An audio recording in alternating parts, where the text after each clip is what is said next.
Okay, so the next pointer is the working principle of transformer.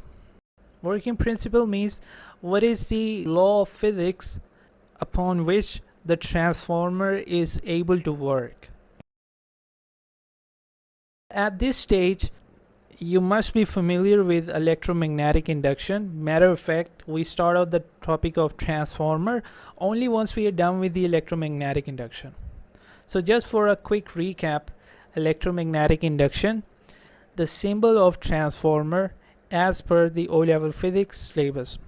So you draw two coils in front of each other.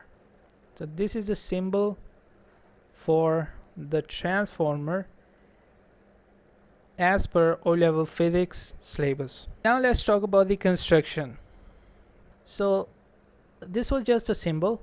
If we talk about the construction,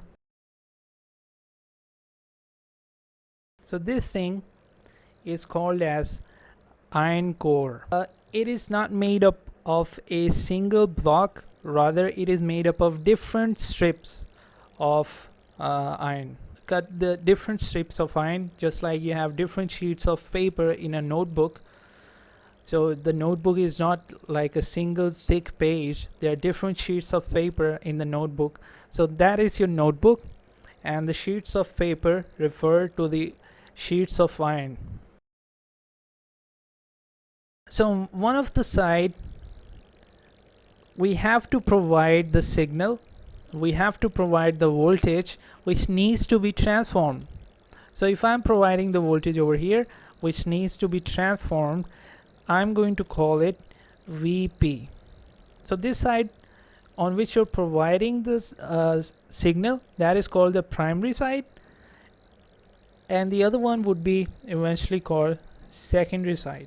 It's not like the left side would be primary and the right side would be secondary. No, it's not a case. Matter of fact, these sides are interchangeable. If you provide the voltage, the input voltage to the right side would be called primary side, and then the left side would be called as secondary side. So I have provided the voltage, that is now called as VP. VP stand for voltage at the primary side, V sub P. P is written in the subscript. Okay, don't write it like this. It's not vice principal, it's V sub P, voltage at the primary side. And the voltage that you'll be getting as the output on the secondary side would be called as V sub C, secondary voltage.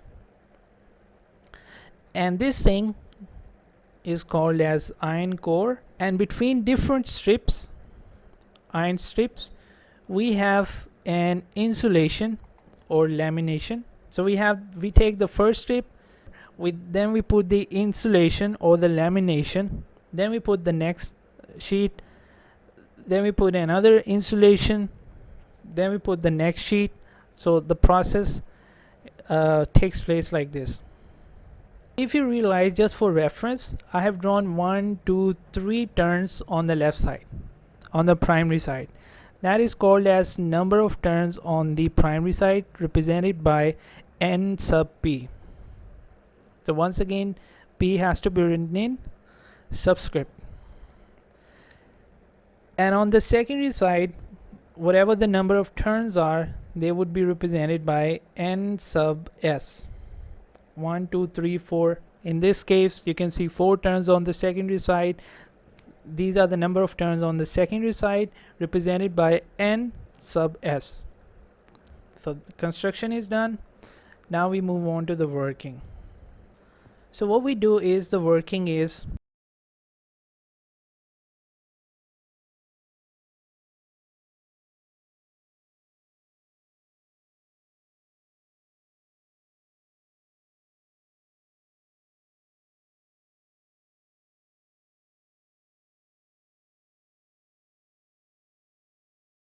now how does this happen?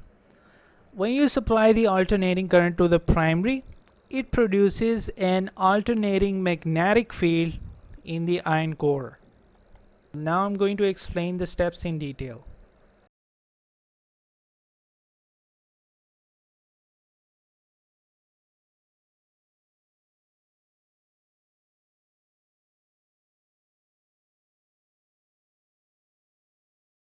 So after this, due to that changing magnetic field, there's a rate of change of magnetic flux linkage, and that induces EMF.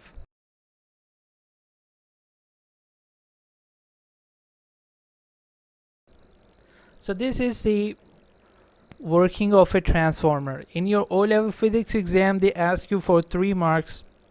Explain the working of the transformer, or how is EMF induced on the secondary coil when you feed the primary coil with an AC voltage. And they can ask a lot of questions from there. For example, why can we not use direct current for the transformer? Because the direct current would produce a steady magnetic field, and the steady magnetic field cannot induce EMF. Alright, we studied that in the previous topic of electromagnetic induction. We studied all these pointers. Then in order to have an induced EMF, there has to be changing magnetic field, and there has to be rate of change of magnetic flux linkage.